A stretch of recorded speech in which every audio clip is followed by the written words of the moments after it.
কবি শুভ দাশগুপ্তের বাঁশিওয়ালা।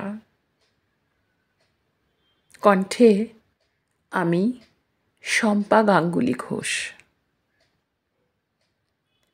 এক বাঁশিওয়ালা এসেছিল।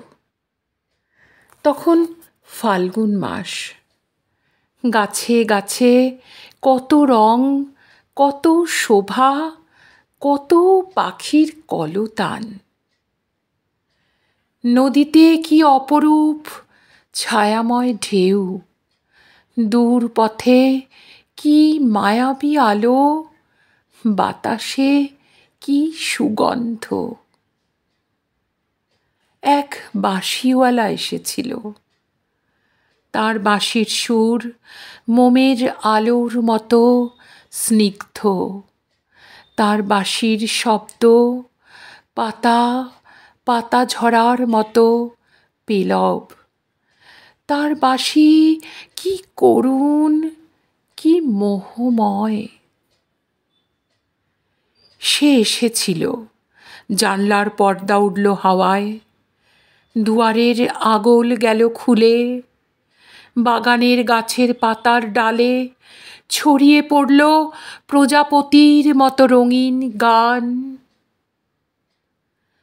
আমার তখন অনেক কাজ, অনেক ঘর সংসার, সমাজ পরিবার, দায় দায়িত্ব, অনেক অনেক।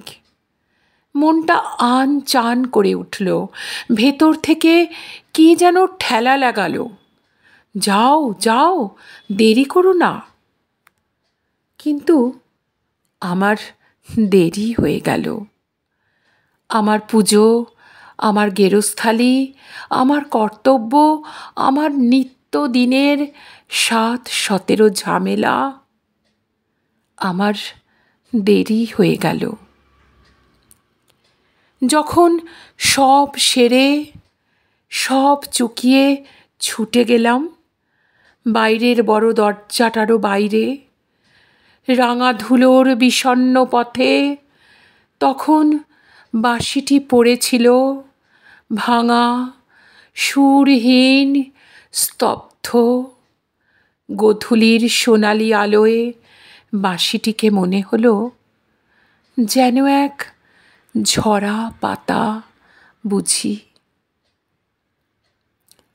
আমি আমার সবটুকু দিয়ে বাঁশিওয়ালাকে খুঁজলাম।